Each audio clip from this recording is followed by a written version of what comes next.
Bagaimana menjawab seorang Nasrani yang menghina Rasulullah SAW menikahi Aisyah saat masih kecil? Kasusnya di sosial media. Dibantah. Apa urusannya dengan Nabi SAW menikah dengan Aisyah? Apa urusannya dia mau mengurus Nabi kita? Gak ada urusannya. Gitu kan? Gak ada urusan sama sekali. Apa urusannya mereka mau mencampuri Nabi kita? Mau menikah 9 kah? Mau menikah 2 kah? Mau menikah 3 kah? Itu kan Nabi kita. Terserah. Kalau dia masuk agama Islam dan dia tanya kenapa begitu, baru dijawab. Urus saja, suruh urus agamanya sendiri, gitu kan? Anda kalau mau jawab, jawab saja. Urus agama Anda sendiri, nggak usah urus agama kami. Lakum dinukum waliyadin, gitu kan? Begitu saja. Kalau tetap saja orang-orang ini buat kemungkaran, Anda tidak punya power, doakan agar Allah binasakan. Memang begitu. Nabi SAW kunut nazilah sebulan. Waktu beberapa sahabat Nabi hafid Quran diutus oleh Nabi SAW untuk menjadi guru ke satu suku Arab. Suku Arab ini datang ke Madinah mengatakan, wahai Rasulullah, syahadat. Ternyata mereka munafik, mereka pura-pura. Kirimlah bersama kami beberapa sahabat Anda yang hafal Quran agar bisa mengajarkan kami. Nabi SAW dengan polos kirimin. Di tengah jalan dibunuhin sahabat-sahabat Nabi itu. Mereka sepakat dengan itu. Nabi SAW tidak tahu posisi suku itu di mana. Datang tiba-tiba syahadat dengan husnuzan dikirim. Maka Nabi SAW kunut nazilah. Kunut nazilah dikerjakan 5 waktu sholat. Subuh, duhur, asar, maghrib, isya. Kunut terus. Minta agar Allah binasakan mereka. Sampai Allah turunkan adab, satu suku semuanya mati. Itu boleh saja. Gitu kan? Doakan agar Allah datangkan musibah kepada mereka.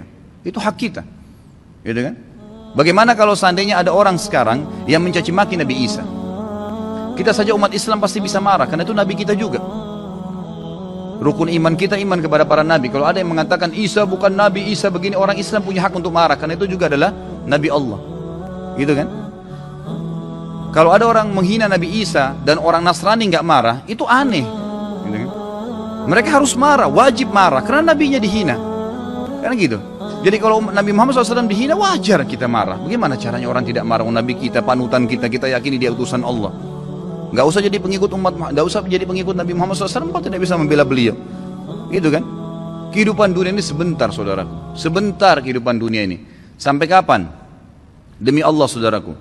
Kita ini membutuhkan sekarang laki-laki di sini yang hadir, yang mendengarkan suara saya dan ini mengikuti ceramah kita. Kita membutuhkan sekarang orang-orang mukmin yang imannya iman baja, bukan iman kerupuk. Yang kita butuh ini sekarang ikhwas sekalian dan akhwat di belakang sana yang mendengarkan saya dan mendengarkan ceramah ini. Kita butuh iman-iman baja yang kalau malam bangun dari ranjang lawan syaitan untuk sholat tahajud, bukan tidur terus menerus. Kita membutuhkan iman baja ikhwas sekalian dan akhwat sekalian yang pada saat azan ke masjid, sholat, apapun tantangannya. Pada saat musibah datang bersabar mereka. Pada saat jihad dikumandangkan mereka berjihad di jalan Allah Subhanahu Wa Taala. Memang hidupnya untuk Allah Subhanahu Wa Taala. Kita butuh iman yang seperti ini. Ya memang baja apa yang Allah perintahkan, apapun tintangannya, halangannya kita lakukan. Nggak peduli dengan dunia ini, apapun orang mau katakan. Akhwat kita di belakang sana, kami butuh sebagai laki-laki seorang ibu seperti Nusaybah binti Ka'ab, sahabiat yang luar biasa. Pada saat jihad dikumandangkan, Nusaybah binti Ka'ab membangunkan suaminya tengah malam mengatakan, wahai suamiku besok jihad, ikutlah. Dibangunkan anak laki-lakinya 5 orang, semua dikatakan anak-anakku bangunlah, besok jihad, ibu pun akan ikut. Semuanya satu keluarga pergi jihad. Ini yang namanya mukminah, imannya baja. Bukan suaminya mau bangun sholat malam, sebentar mas, jangan bangun dulu. Malah kempes, dikempesin. Suaminya mau poligami, jangan, saya cemburu. Hukum Allah Subhanahu Wa Taala. Kita butuh wanita mukminah seperti Aisyah radhiyallahu anha. Waktu Nabi SAW menikah dengan Zainab, disambut oleh Aisyah dengan senyum karena dia tahu ini hukum Allah, gitu kan? Masalahnya imannya iman baja, bukan iman kerupuk yang diketuk langsung pecah. Nah ini yang membuat umat Islam lemah karena iman kita kendor, kempes, nggak ada apa-apa. Sedikit godaan syaitan, dibisikin sedikit langsung kendor. Pakai jilbab besar, kemudian digoda sama temannya, sedikit saja, oh kamu alim ya, ditinggalkan jilbabnya. Subhanallah. Kita butuh orang-orang mukmin dan mukminah yang hadir di majelis ilmu dengan iman baja. Memang mau mempelajari hukum Allah SWT halal haram. Seperti ini Anda hadir ini iman baja namanya. Hadir di majelis ilmu sebagaimana orang-orang fasik. Mau berapa jam dari malam sampai subuh di diskotik. Tidak rasa capek tuh. Kemarin ada ikhwah bilang sama saya, Ustaz antum gak capek dari pagi sampai malam ceramah? Saya bilang ya akhi, orang di diskotik dari malam habis isya pulang kantor duduk nyanyi sampai kupingnya itu gendang kupingnya mungkin bisa pecah, musik dengan besar sampai subuh, minum khamr, mabuk, dia nggak rasa capek tuh. merasa, oh saya tadi malam terhibur. Kenapa kita sebagai orang yang beriman tidak mengatakan saya terhibur dengan majelis ilmu, saya terhibur dengan bertemu dengan para ulama, dengan sholat malam, dengan membela agama Allah subhanahu wa ta'ala. Ini yang dibutuhkan, gitu kan. Kita butuh seorang muslimah, saudari kita yang seperti Rumaisa radhiyallahu anha, yang pada saat suaminya sedih, dia menghiburnya, anaknya mati. Suaminya sangat sayang dengan anak laki-lakinya. Pada saat meninggal dunia, kata Rumaisa radhiyallahu anha, jangan ada yang sampaikan kepada suami saya bahwasanya anak ini sudah mati, karena suami saya sangat sayang dengan dia. Waktu suaminya pamit pergi ke masjid, sholat maghrib isya, pulang habis isya, Rumaisa berdandan, pakai minyak wangi, masak masakan yang enak sekali, lalu dilayani suaminya. Begitu pulang, suaminya diajak makan, digodain, dirayu, sampai berhubungan badan. Setelah puas suaminya kenyang, biologisnya selesai, perhatikan wanita mukminah yang faham di mana dia letakkan godaannya, imannya membawa dia bagaimana untuk bisa menghilangkan kesusahan suaminya, bukan jadi beban bagi suaminya. Dia mengatakan, wahai suamiku, dengan santun nih, anaknya mati, dia juga sedih sebenarnya, tapi bagaimana dia menghibur suaminya, dan dia tahu ketaatan pada suaminya, ketaatan kepada Allah Azza wa Jalla.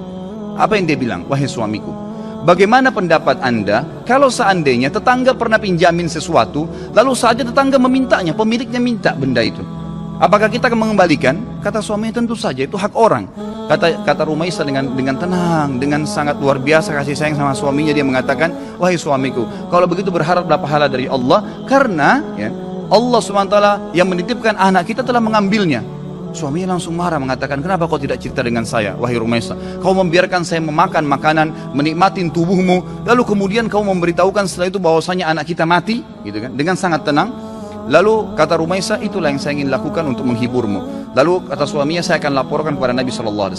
Suaminya pergi ke Nabi SAW malam itu, berkata, ya Rasulullah, begini yang terjadi. Nabi SAW senyum, ya, lalu berkata, apakah kalian berhubungan malam itu? Kata keduanya, iya ya Rasulullah. Kata Nabi SAW, semoga Allah berkahi, betul hamil dari gara hubungan malam itu, dan tahun depannya lahir seorang anak mujahid dari kalangan sahabat yang hanya besar mati syahid di jalan Allah Subhanahu wa ta'ala. Ini yang kita butuhkan, orang-orang yang punya iman, ikhwah sekalian. Sampai kapan kita mau berlalai-lalai, gitu kan? Sampai kapan kita mau berlemah-lemah? Malu dengan pakai busana muslim, subhanallah, gitu kan? Malu dengan simbol Islam, subhanallah. Nggak usah jadi muslim sekalian. Saya berapa kali nasihati ikhwah dan akhwat saya, kalau ada yang bertanya, Ustaz, ada satu tetangga saya, ada saudara saya murtad, bagaimana saran anda? Saya bilang, tinggalin dia. Islam gak butuh dengan orang murtad, biarin dia murtad, masuk neraka sendiri. Kenapa kita harus bingung dengan satu orang murtad dan kita tinggalkan orang-orang tetangga kita muslim yang butuh bantuan makan, yang kalau diajak ke masjid mau sholat, itu yang kita dakwahin. Orang yang tidak mau iman tinggalin aja, gak usah diikutin, gitu kan?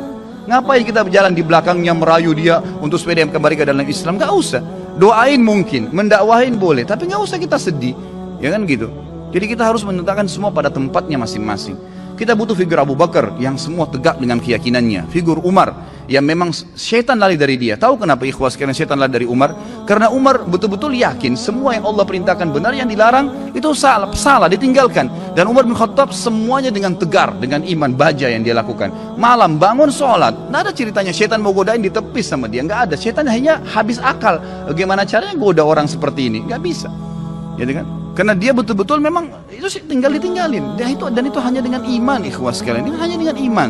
Sampai kapan kita mau terus-menerus membiarkan iman kita sehari begini dan sehari begitu?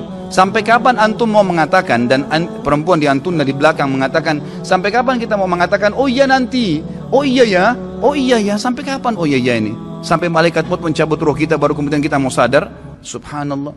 Majelis ilmu seperti ini tujuan utama mengubah menjadi orang yang lebih baik. Kalau antum datang di sini dan tidak bisa mengubah, antum bisa rajin sholat malam, antum rajin menjaga hukum-hukum Allah SWT, meninggalkan yang haram, menikmati yang halal. Perempuan-perempuan di sana di belakang, kalau anda datang ke sini tidak bisa mengubah, anda tutup aurat, anda lebih baik daripada sebelumnya. Anda bisa mengatur, ya, menikmati apa yang halal, tidak memamerkan aurat anda di sana sini, maka jangan hadir. Karena majelis ilmu tujuannya untuk itu. Melahirkan orang-orang yang imannya iman tegar, iman baja, yang memang tidak mudah goyah, ikhwas sekalian. Kadang-kadang subhanallah baru diminta waktunya untuk sholat malam, kita nggak mau bangun sholat malam. Bagaimana kalau diminta ditumpahkan darah jalan Allah Subhanahu Wa Taala? Sudah sulit, kan gitu.